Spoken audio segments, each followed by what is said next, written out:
Les remous actuellement que traverse l'université sénégalaise dans sa globalité. Ndeye Fatou, je vous laisse le soin de poser la première question. Merci Pape Djibril. À moi l'honneur également. Ben, je prends également. Monsieur Malick Fall, vous êtes secrétaire général du SAES, comme on l'a annoncé, syndicat autonome de l'enseignement du supérieur. Vous avez décrété une grève de 48 heures qui a démarré aujourd'hui. Mais permettez-moi tout d'abord de lui poser cette question d'actualité. Quelle appréciation faites-vous de cette violence politico-judiciaire que nous observons actuellement au Sénégal, précisément à Dakar? Merci beaucoup, Ndeye Fatou. Je voudrais d'abord, si vous le permettez, saluer vos téléspectateurs, mais également saluer tous nos camarades, collègues qui sont partout dans le pays. Je voudrais dire tous les collègues enseignants, parce que je ne fais pas de distinguo entre les ordres d'enseignement.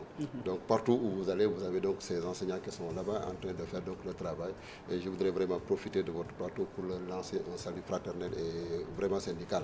Pour revenir sur ce que vous dites, effectivement, c'est une préoccupation de tous les Sénégalais actuellement, parce que chacun d'entre nous a des appréhensions et chacun d'entre nous a une certaine peur par rapport à l'escalade donc de violence, aussi bien sur le plan verbal que sur le plan physique qu'il y a dans notre pays.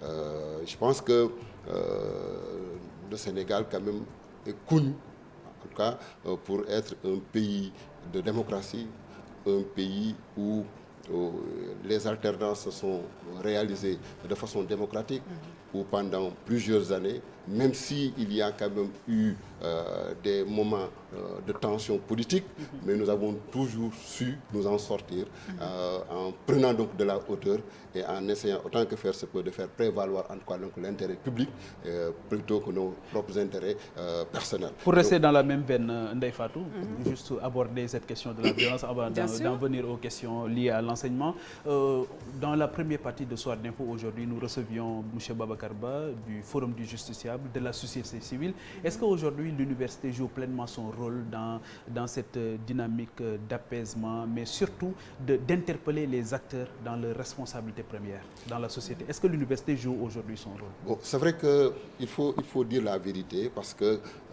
quand même en tant que membre de la société civile, parce que nous sommes quand même un syndicat qui appartient donc à cette catégorie, nous avons toujours effectivement eu à jouer ce rôle. Mais de plus en plus, on sent que les pistes sont plus ou moins brouillées. Il faut dire la vérité, parce que nous voulons rester, parce que quand même, pour que la société civile puisse jouer pleinement son rôle, il faut qu'on fasse tout pour que la société civile soit à équidistance de toutes les chapelles politiques. Qu'il y ait une lisibilité. Une lisibilité. Mais si effectivement il y a une confusion de rôle et une confusion de genre, il sera difficile aux différents acteurs de pouvoir jouer pleinement leur rôle. Je pense que nous avions une symphonie à travers, donc, par exemple, le Congat qui y avait là, où on avait donc... il y avait des cadres. On avait un cadre pour discuter, on avait un cadre donc pour pouvoir prendre en charge un certain nombre de questions. Mais aujourd'hui, il faut avoir le courage de le dire. Les choses ne sont pas très claires. C'est dû à quoi? Bon, je ne sais pas, je ne peux pas le dire et je ne veux pas égratigner des personnes, je ne peux égratigner personne, mais tout ce que nous constatons, en tout cas dans le factuel, c'est qu'aujourd'hui, il n'y a pas une grande lisibilité.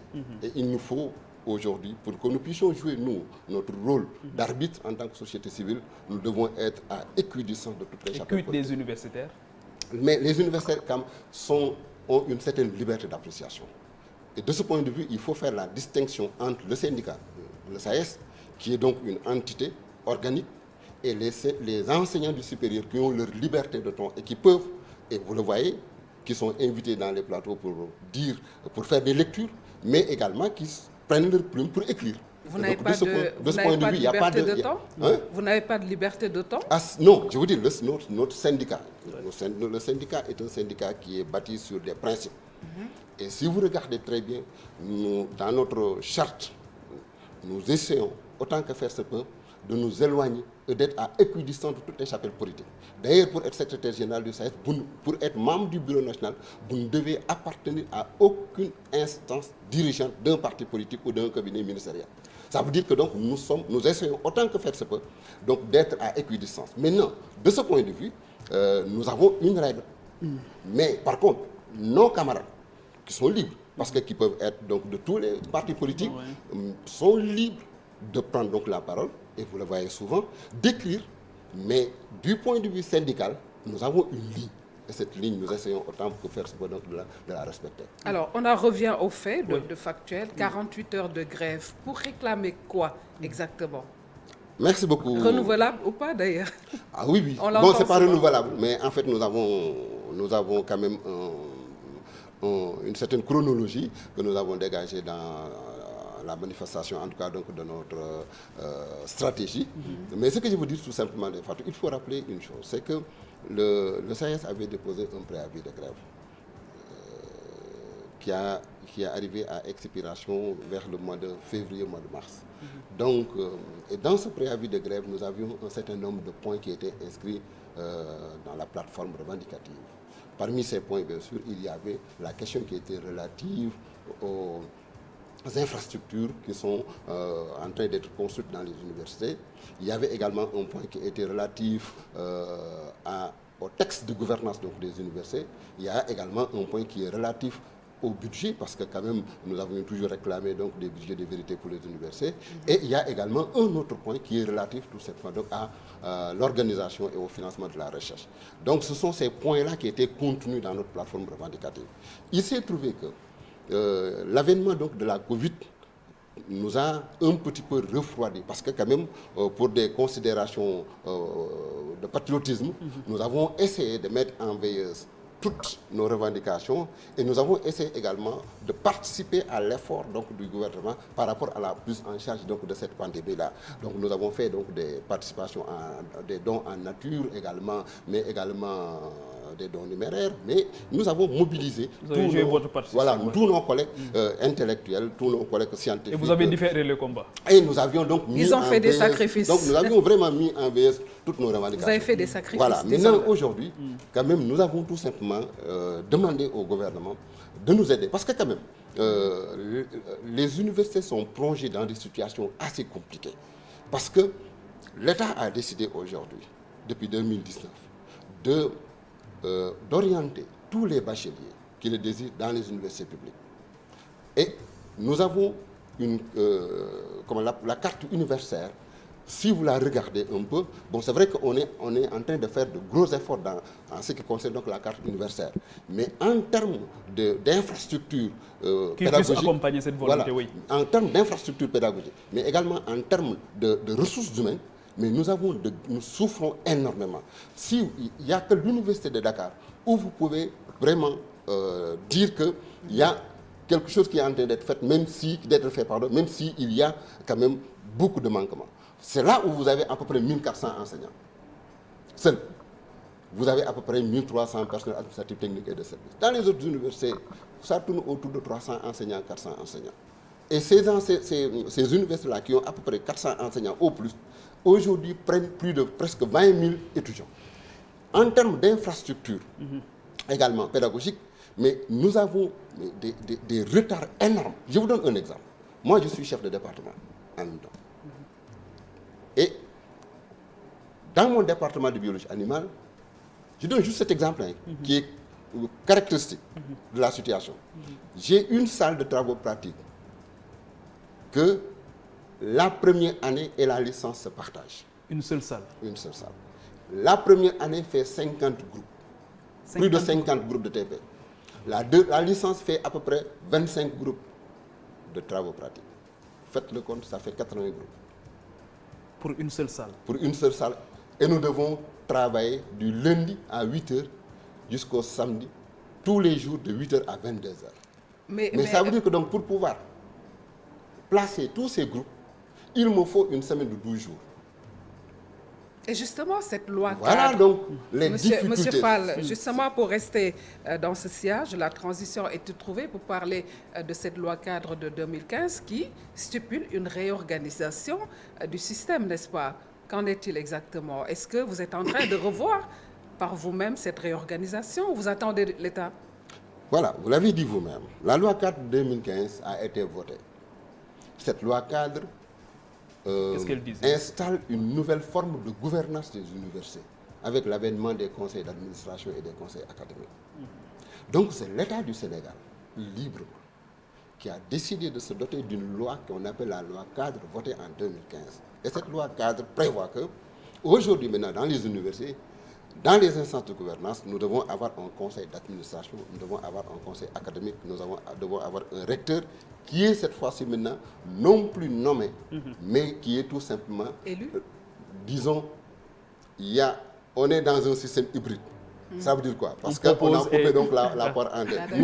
Notre lutte, vous proposez notre combat, c'est toujours l'élection des recteurs.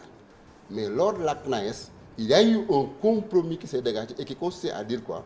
Que nous allons mettre en place une commission qui va recueillir toutes les candidatures, qui va les étudier, qui va faire un classement et qui va proposer au président, à monsieur le président de la République, 3 personnes. Maintenant à lui. Et cette situation hybride, donc, voilà. Est-ce que ça vous agrée? Non, je vous ai dit tout à l'heure que nous, notre combat, le combat du SAES reste le même, c'est d'aller vers une élection des recteurs. C'est tout ce que nous avons toujours demandé. Maintenant, à défaut d'avoir... Pourquoi vous voulez cette autonomie? Pourquoi vous ne voulez plus que le président de la République nomme les recteurs? Mais attendez, papa. Ça dit qu'on ne peut pas, nous, à chaque fois que ça nous chante, dire que nous voulons être dans les standards internationaux. C'est ça qui se passe ailleurs. Quand ça ne nous arrange pas, dire tout simplement que nous devons emprunter une autre voie. Sur le plan international, c'est ça qui se passe. Vous allez ici au Niger, qui est plus proche de nous. Les recteurs sont élus.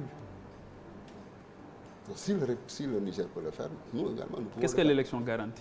Mais tout simplement... Qu'est-ce que l'élection offre à l'université? Mais ça permet tout simplement, d'abord, du point de vue du principe... Ou bien éviter la politisation. Du point de vue du principe, ça permet tout simplement de permettre aux universités de garder leur autonomie. Parce que c'est ça la règle générale dans les universités. Nous avons une autonomie. Une autonomie de gestion, une autonomie également financière, et une autonomie académique et une autonomie pédagogique. Donc, ça, c'est la première des choses. Mais nous voulons également, du point de vue de l'élection des recteurs, avoir un recteur qui est élu par ses propres pairs, qui attend de lui maintenant qu'il prenne des décisions. Ça veut dire qu'on ne veut plus avoir un recteur qui, par exemple, est là à attendre chaque fin du mois ou chaque mois que la subvention de l'État tombe pour qu'il puisse exécuter les tâches auxquelles sont dévolues donc les universités. Il doit être un leader. Donc c'est quelqu'un qui doit aller chercher donc les moyens et qui doit être également, disons, indépendant par rapport à des décisions politiques qui pourraient demain survenir. Donc vraiment, on voudrait que l'université garde sa statut de cadre, d'intellectuel et de réflexion, parce que c'est le dernier moyen. On reste sur la plateforme revendicative. Vous avez parlé de la gouvernance, de la gouvernance, des infrastructures, des problèmes de la recherche et documentation. Aujourd'hui, en termes de priorité, qu'est-ce qui serait négociable avec l'État? Non, on est entre... Je vous dis, il n'y a pas de problème entre... Là, il y a une pression quand même. Non, il n'y a pas de problème entre nous et l'État du Sénégal et le gouvernement. Nous sommes en train de discuter, nous sommes en train de négocier. Parce qu'il faut pas également aller, quand même penser qu'il y a une rupture de dialogue entre nous et l'État. Oui, mais l'État n'apprécie pas cette grève quand même. Mais bon, qui impacterait même sur... Donc c'est une pression. C'est son rôle. Ça dit que c'est son droit de vouloir dire que, bon, voilà. Mais nous également, c'est notre devoir. Et je pense que c'est quelque chose qui est garanti par la Constitution, d'aller en mouvement si nous pensons qu'il faut le faire. Mais je vous dis tout simplement que quand même, il faut reconnaître quand même au SAES ce patriotisme. Ça fait 4 ans, depuis 2016. Regardez tous les communiqués qui sont produits par le SAES. En termes, je veux dire, de mot d'ordre de grève, décrété par le Bureau national. Vous ne verrez pas 40 jours de grève cumulés. Et je défie tout le monde. Je défie King Kong, je suis à la télé. Vous ne verrez pas 40 jours d'affilée de grève cumulée faite par le SAES. Ça veut dire que donc, nous avons une approche. D'abord une approche didactique qui nous permet d'abord de poser le problème, ensuite de discuter avec si les portes nous sont ouvertes, nous discutons. Si les portes sont fermées, nous mettons la pression et ensuite nous voulons discuter. Je ne fais pas une digression, mais est-ce qu'il y a une ponction par l'État sur les jours de grève? C'est toujours maintenu? L'État peut le faire. Mais l'État ne le fait pas. Pourquoi? Parce que, je vous dis, c'est une sorte de compromis. Parce que nous également, dans le cadre de l'exercice de nos fonctions, nous donnons beaucoup à l'État que nous n'avons jamais réclamé. Par conséquent, si d'aventure, effectivement, l'État prévenait sur des grèves de 2 jours à faire donc des fonctions de salaire, nous serions nous également amenés à dire à l'État, d'accord, vous pouvez faire votre fonction. Mais nous également, sur certains aspects où nous faisions preuve donc d'un grand patriotisme, nous pouvons dire également que nous allons un petit peu... Alors, pour le cas spécifique de l'UGB, on a parlé de fiscalité, on a parlé des comptes qui seraient bloqués. Qu'en est-il réellement? Qu'est-ce qui se passe à ce niveau? Qu'est-ce que vous demandez à l'État de faire pour la fiscalité des universités? Il y a 2 choses, Pape Djibril, que vous me permettrez de préciser. D'abord, nous sommes les premiers à prôner le civisme fiscal. Nous sommes les premiers. Vous êtes de mauvais élèves apparemment, il paraît. Non, nous sommes les premiers. Et nous avons toujours, dans nos instances dirigeantes, au niveau des instances académiques, demandé à nos recteurs de payer les impôts qui nous sont coupés. Parce qu'il faut faire la distinction.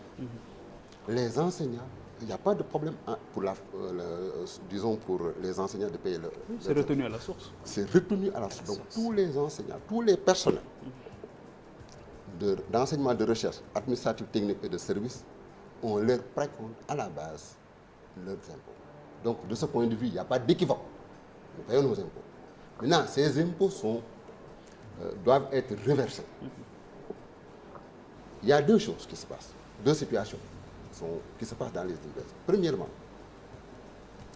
c'est l'État du Sénégal qui, à travers une subvention qu'il accorde aux universités, sait à peu près quel est le budget qui permet à chaque université de pouvoir non seulement payer correctement ses travailleurs, permettre à cette université de payer les impôts qu'il doit à l'État, et de permettre également aux universités de pouvoir effectuer les autres dépenses courantes de fonctionnement.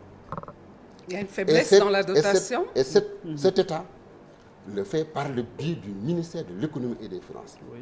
Et ce ministère ne peut pas fonctionner en vase clos, où vous avez donc des divisions qui sont séparées, parce qu'ils savent pertinemment que les universités n'ont pas un budget de vérité. Mais cela ne nous absout pas de payer les impôts, parce que nous les payons nous-mêmes. Est-ce que vous avez des revenus ailleurs? Ça veut dire quoi?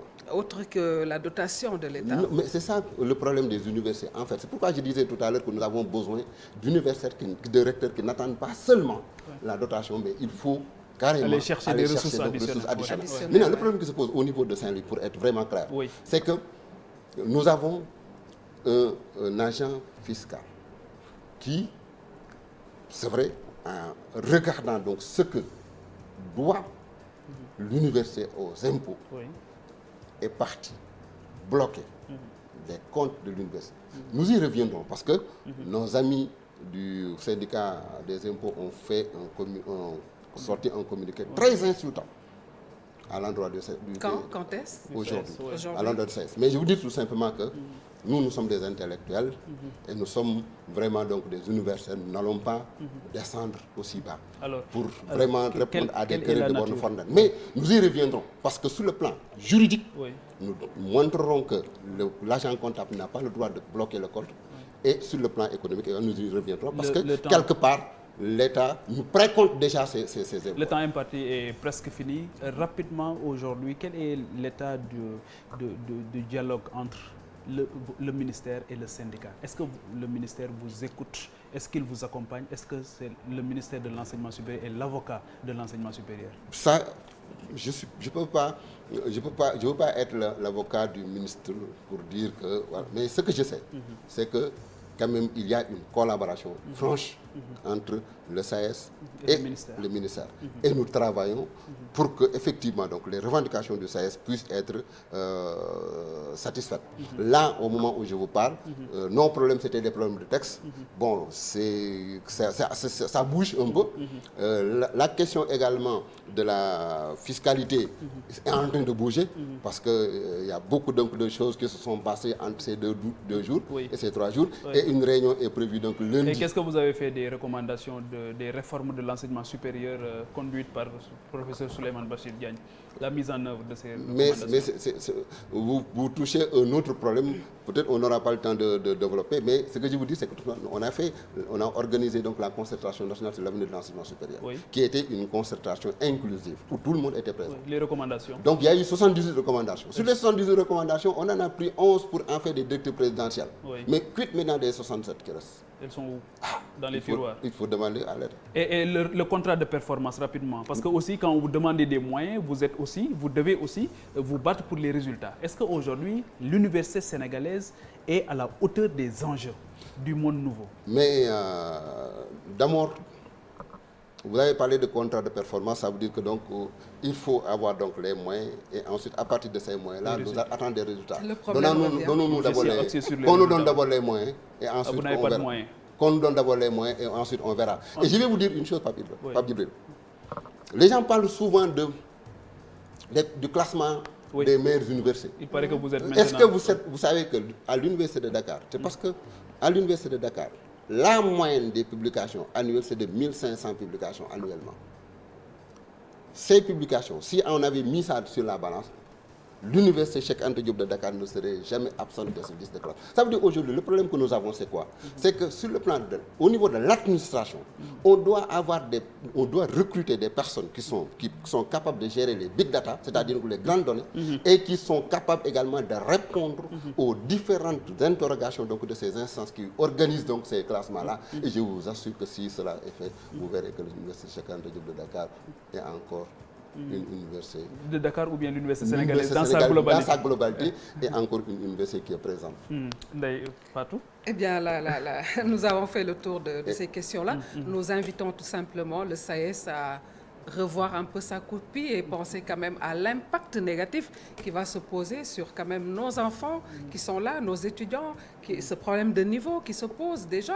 Donc, le système éducatif est une plaie béante aujourd'hui dans notre pays et je pense qu'il n'y a aucun médecin, aucun ambulancier. Ils sont laissés à eux-mêmes et nous vous invitons vraiment à négocier de façon juste. Mais tout simplement, je vous renvoie à ce que je viens de dire tout à l'heure. Depuis 2016, vous verrez que le SAES n'a pas fait 30 jours ou 40 jours cumulés de grève. On a vécu, Vieux Diouf, rapidement, pour toujours coller au contexte, la dernière question. Lors du Covid aussi, on a beaucoup pointé du doigt la recherche et l'innovation. Dans ce sens-là, est-ce que aussi nos universitaires ne sont pas très en arrière par rapport à ça? Non, au contraire. Dans l'innovation et la recherche. Bien au contraire. Mais le problème qui se pose, vous posez un véritable problème qui, pour moi, mérite une émission. On y reviendra alors. La question de la recherche. Et d'ailleurs, je vous l'ai dit, ça fait partie des plateformes revendicatives du SAES. Comment est-ce qu'aujourd'hui on peut mettre en place l'environnement de la recherche, un environnement propice pour la recherche. Et je vous dis sur le plan international, même nous, en tant que secrétaire général du SAES, nous avons porté un combat sur le plan international. Et aujourd'hui, le combat du SAES, à travers la Fédération mondiale des travailleurs scientifiques, c'est de mettre en place, c'est de faire un plaidoyer pour la mise en place d'un fonds africain souverain dédié à la recherche. Et nous sommes en train de travailler dessus. Et je voudrais lancer un appel à M. le Président de la République, chef de gouvernement, pour lui dire que nous avons besoin de son soutien parce qu'il va être le prochain président donc, de l'Union africaine et nous voulons que ce plaidoyer-là, qu'il puisse le porter lui-même. Il n'est pas au Sénégal. Mais peut-être que c'est... Il vous suit, il est en train de vous suivre. Voilà, donc vraiment c'est un appel que je lance à M. le Président de la République par rapport à ça. Merci beaucoup M. Malick Fall. Espérons que cet appel ne tombe pas dans l'oreille d'un sourd et qu'il puisse véritablement porter ce combat noble et juste au niveau de l'Union africaine qu'il va présider en 2022, Inch'Allah. Merci beaucoup Ndeye Fatou Niang. Merci à vous. Ça a été un plaisir de conduire cette émission avec vous. Merci beaucoup M. Fall. Mais le plaisir est pour moi. Merci beaucoup chers téléspectateurs. Restez en compagnie des programmes de la télévision Futur Média.